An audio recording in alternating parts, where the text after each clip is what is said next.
उत्तराखंड निकाय चुनाव में जोर पकड़ा प्रदूषण का मुद्दा।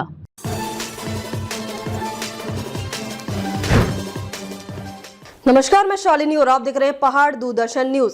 आइए बढ़ते हैं आज की बड़ी खबर की ओर। बीजेपी कांग्रेस ने दून में हरियाली बढ़ाने का किया वादा। देश के बड़े महानगरों की राह पर अग्रसर दून अपनी मूल पहचान खोता जा रहा है। कभी हरियाली के लिए मशहूर दून की आबो हवा में साल दर साल जहर घुल रहा है। बढ़ती आबादी के साथ अंधाधुंध निर्माण और वाहन की रेलम पेल ने प्रदूषण का स्तर काफी बढ़ा दिया है। इसके अलावा उद्योगों का विस्तार पर्यावरणीय चुनौती बढ़ा रहे हैं। दून का मूल स्वरूप लौटाने के लिए राजनीतिक दल भी जिम्मेदार है। शहर की सरकार यानी कि नगर निगम में बोर्ड बनाने वाली राजनीतिक दल को दून हवा की सेहत सुधारने का अनियंत्रित विकास के साथ ही दून में हरियाली भी घट रही है। ऐसे में प्रदूषण का स्तर लगातार बढ़ रहा है। विभिन्न स्रोतों से निकलने वाले प्रदूषक कण पदार्थ अब ज्यादा समय तक हवा में तैरते रहते हैं। लगातार बढ़ रहा प्रदूषण, खासकर ग्रीष्म और शीत के चरम पर रहने पर वायु प्रदूषण का स्तर भी शीर्ष पर पहुंच जाता है। भले ही केंद्र सरकार की ओर से राष्ट्रीय स्वच्छ वायु प्रोग्राम के तहत दून में भी आबो हवा को दूषित होने से बचाने के प्रयास किए तो जा रहे हैं, लेकिन फिलहाल ये नाकाफी साबित हो रहे हैं। दून में सबसे ज्यादा वायु प्रदूषण वाहनों के धुएं और खुले में उड़ रही धूल मिट्टी से ही होता है।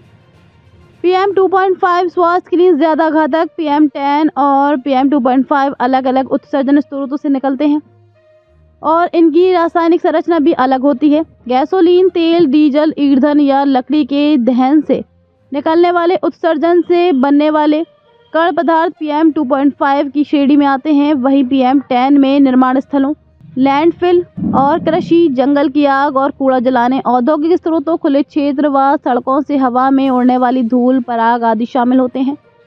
10 माइक्रोन या उससे कम व्यास वाले PM 10 प्रदूषण कण पदार्थ फेफड़ों में सांस के जरिए जा सकते हैं और स्वास्थ्य पर प्रतिकूल प्रभाव डाल सकते हैं।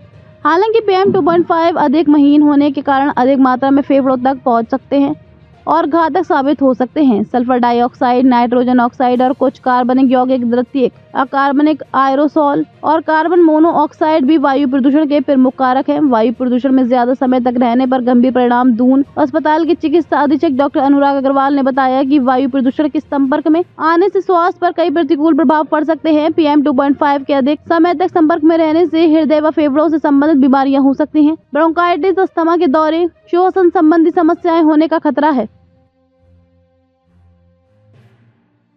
खबरों में अब तक के लिए बस इतना ही। फिर होगी आपसे मुलाकात, तब तक के लिए नमस्कार और देखते रहिए पहाड़ दूरदर्शन न्यूज।